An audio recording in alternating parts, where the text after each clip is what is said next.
नमस्कार दोस्तों, स्वागत है आपका आज के मुख्य समाचारों में। जी हाँ दोस्तों, आपको यहाँ पर देखने को मिलेंगी सुबह से लेकर शाम तक की तमाम बड़ी खबरें मुख्य समाचार ब्रेकिंग न्यूज़ अपडेट्स के रूप में।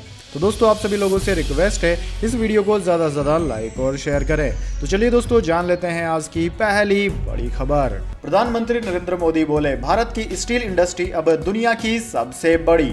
जी हाँ दोस्तों, प्रधानमंत्री नरेंद्र मोदी ने शुक्रवार को गुजरात के हजीरा में 60,000 करोड़ रुपए की लागत से असलेर मित्तल निप्पन स्टील इंडिया की विस्तार परियोजना का शिलान्यास किया। इस मौके पर पीएम मोदी ने वहां की जनता को बधाई देते हुए कहा कि इस स्टील प्लांट के विस्तार से न केवल इन्वेस्टमेंट आएगा बल्कि भविष्य के लिए नई संभावनाओं के द्वार भी खुलेंगे।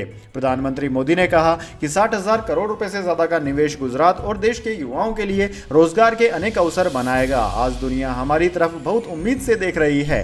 भारत दुनिया का बड़ा मैन्युफैक्चरिंग हब बनने की दिशा में तेजी से आगे बढ़ रहा है। सरकार इस सेक्टर के विकास के लिए आवश्यक पॉलिसी एनवायरनमेंट बनाने में तत्परता से जुटी हुई है। इसके बाद दोस्तों, अगली बड़ी खबर। भारत की तारीफ करते हुए इमरान खान ने दी आईएसआई चीफ को धमकी, बोले मेरा मुंह मत खोलो। जी हाँ दोस्तों, पाकिस्तान के पूर्व प्रधानमंत्री और पाकिस्तान तहरीक इंसाफ पीटीआई के अध्यक्ष इमरान खान ने भारत की तारीफ करते हुए कहा कि मैं एक आज़ाद मुल्क देखना चाहता हूँ। ऐसा न हो कि हिंदुस्तान तो रूस से तेल ले सकता है लेकिन गुलाम पाकिस्तान नहीं। उन्होंने कहा कि डीजी आईएसआई अपने कान खोलो और सुनो, मैं बहुत कुछ जानता हूँ लेकिन मैं केवल इसलिए चुप हूँ क्योंकि मैं अपने देश को नुकसान नहीं पहुंचाना चाहता। मैं बेहतरी के लिए रचनात्मक आलोचना करता हूं, अन्यथा मैं बहुत कुछ कह सकता था। इमरान खान ने शुक्रवार को लाहौर के लिबर्टी चौक से इस्लामाबाद तक हकीकी आज़ादी लॉन्ग मार्च शुरू किया। उन्होंने कहा कि आज मैं अपने 26 साल के राजनीतिक संघर्ष में सबसे महत्वपूर्ण यात्रा शुरू कर रहा हूं। इमरान खान ने कहा कि पाकिस्तान हर कुर्बानी देने को तैयार है लेकिन चोरों को स्वीकार नहीं करेगा। इसके बाद दोस्तों, अगली बड़ी खबर। एलन मस्क ने ट्विटर के सीईओ पराग अग्रवाल को हटाया, एक अधिकारी को बिल्डिंग से बाहर निकलवाया। जी हां दोस्तों, ट्विटर के नए मालिक बनते ही एलन मस्क ने इस सोशल मीडिया कंपनी के 4 शीर्ष अधिकारियों को हटा दिया है। इनमें भारतीय मूल के सीईओ पराग अग्रवाल, कानूनी मामलों के अधिकारी विजय गड्डे, मुख्य वित्तीय अधिकारी नेड सहगल और जनरल काउंसिल सियाज एजेंट हैं। मामले से परिचित लोगों के अनुसार सियान एजेंट को इमारत से बाहर निकाला गया है। सियान साल 2012 से इस कंपनी से जुड़े हुए थे। ब्लूमबर्ग के मुताबिक कंपनी का मालिक बनने के साथ ही मस्क का पहला मकसद नेतृत्व बदलना है। शेयरधारकों को प्रति शेयर $54.20 का भुगतान किया जाएगा और ट्विटर अब एक निजी कंपनी के रूप में काम करेगा। दोस्तों, आपकी जानकारी के लिए बता दें, अमेरिका की डेलावेयर कोर्ट ने एलन मस्क और ट्विटर की कानूनी लड़ाई पर कुछ समय के लिए विराम लगाते हुए ट्विटर खरीद की डील को पूरा करने के लिए एलन मस्क को 28 अक्टूबर 2022 शाम 5 बजे तक का समय दिया था, जिसे उन्होंने अब पूरा कर लिया है। इसके बाद दोस्तों, अगली बड़ी खबर। जहां हुआ था 26/11 का अटैक, वहीं यूएनएससी की मीटिंग। भारत ने पाकिस्तानी आतंकी का ऑडियो प्ले किया। जी हां दोस्तों, भारत ने एक बार फिर पाकिस्तान का आतंकी समर्थक चेहरा बेनकाब किया है। संयुक्त राष्ट्र सुरक्षा परिषद यूएनएससी की बैठक में भारत ने दुनिया के सामने मुंबई में हुए 26/11 हमले में पाकिस्तानी आतंकी साजिद मीर का ऑडियो प्ले किया, जिसमें वह फोन पर आतंकवादियों से कह रहा है कि जहां भी मूवमेंट दिखे, जहां भी लोग हों, वहां फायर ठोको। दोस्तों, यूएनएससी की बैठक मुंबई के ताज होटल में हो रही है, जहां 26/11 का हमला हुआ था। विदेश मंत्री डॉक्टर एस जयशंकर की मौजूदगी में प्ले किए गए इस ऑडियो क्लिप में आतंकी साजिद मीर फोन पर चाबड़ हाउस में मौजूद आतंकवादियों को कह रहा है, बंदा कोई छत पर चल रहा है, कोई आ रहा है, जा रहा है, उस पर फायर ठोको, उसे नहीं पता है वहां क्या हो रहा है। साजिद मीर को जवाब देते हुए फोन पर दूसरा आतंकी ऐसा ही करने का भरोसा देता है। इसके बाद दोस्तों, अगली बड़ी खबर। शिवराज सरकार की बढ़ेगी मुश्किल, शराबबंदी पर उमा भारती ने अपनाए कड़े तेवर, दी यह धमकी। जी हां दोस्तों, मध्य प्रदेश की पूर्व सीएम उमा भारती के राज्य में शराबबंदी को लेकर लगातार तल्ख तेवर अपनाते हुए अब बार बार जहां अयोध्या आंदोलन को याद कर रही है, तो वहीं वो कह रही है कि ओरछा में जो घटेगा वह पूरे मध्य प्रदेश के लिए उदाहरण बनेगा। दरअसल बीजेपी की फायर ब्रांड नेता मानी जाने वाली उमा भारती ने कुछ दिन पहले बुंदेलखंड की अयोध्या ओरछा में एक शराब दुकान पर गोबर फेंका था। इस घटना के बाद शराब की दुकान बंद कर दी गई, लेकिन भाई दूज के दिन यह दुकान फिर खुल गई। उमा भारती इस दुकान को खुला देख भड़क गई। उन्होंने 27 अक्टूबर को पूर्व ट्वीट पर कहा था कि मुझे अयोध्या बहुत याद आई। लोकसभा की 2 सीटों से लेकर अयोध्या ने हमें 2 बार केंद्र में अपने बहुमत से सरकार बनाने की हैसियत प्रदान की है। जब ढांचा गिरा वह गैर कानूनी कृत्य माना गया, हम सब अपराधी माने गए और वहीं अंत में हमारे अपराध पर आज भव्य राम मंदिर का निर्माण हो रहा है। एक अन्य ट्वीट में उन्होंने कहा कि ओरछा की यह देशी विदेशी शराब की दुकान मुझे प्रेरणा देती है कि यहाँ जो घटेगा वह पूरे मध्य प्रदेश के लिए उदाहरण होगा। देखते हैं क्या होता है। इसके बाद दोस्तों अगली बड़ी खबर, चीनी कंपनी Xiaomi का फाइनेंशियल सर्विस बिजनेस हुआ बंद। भारत में MI पे और MI क्रेडिट ऐप को प्ले स्टोर से हटाया गया।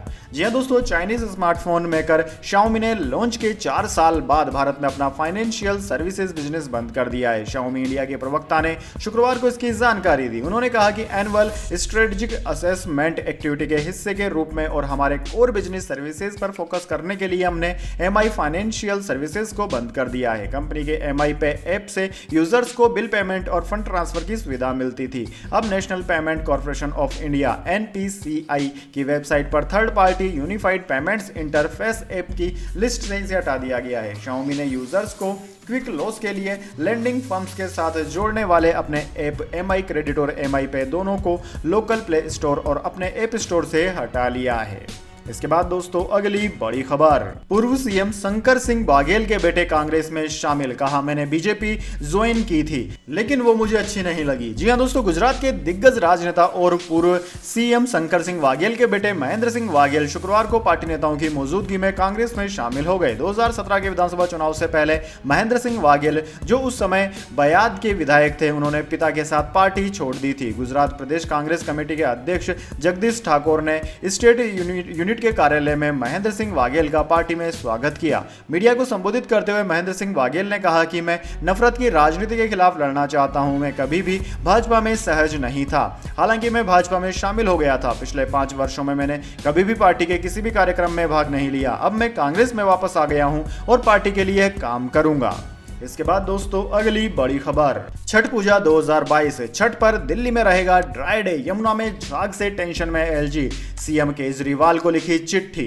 जी हां दोस्तों, दिल्ली के उपराज्यपाल विनय कुमार सक्सेना ने दिल्ली सीएम अरविंद केजरीवाल को चिट्ठी लिखी है। इस चिट्ठी में उन्होंने छठ पूजा को लेकर दिल्ली सरकार को दिशा निर्देश दिए हैं। साथ ही छठ के दिन यानी कि 30 अक्टूबर को दिल्ली में ड्राई डे घोषित कर दिया गया है। इसके अलावा LG ने केजरीवाल से पत्र में दिल्ली में यमुना के पानी में झाग को लेकर पत्र लिखा है। उन्होंने उपराज्यपाल को निर्देश दिया है कि ये दिल्ली सरकार की जिम्मेदारी की वह छठ पर घाटों की साफ सफाई का खास ध्यान रखे। उपराज्यपाल ने पत्र में लिखा है कि कोरोना के बाद पहली बार छठ पूजा का आयोजन इतने बड़े स्तर पर किया जा रहा है, जिसके लिए बाकायदा 840 से ज्यादा छठ घाट तैयार किए गए हैं। बड़ा त्योहार है, भारी संख्या में श्रद्धालु इकट्ठा होते हैं, इसलिए तैयारियां भी उसी हिसाब की जाएं। प्रशासन की जिम्मेदारी बनती है और किसी भी स्तर पर कोई कमी तैयारियों को लेकर न रह जाए। इसके बाद दोस्तों अगली बड़ी खबर, अवार्ड के लिए उतावले दिखे सूर्या, ट्रॉफी मिलने वाली थी, पहले ही कहा लाओ यहां दे दो।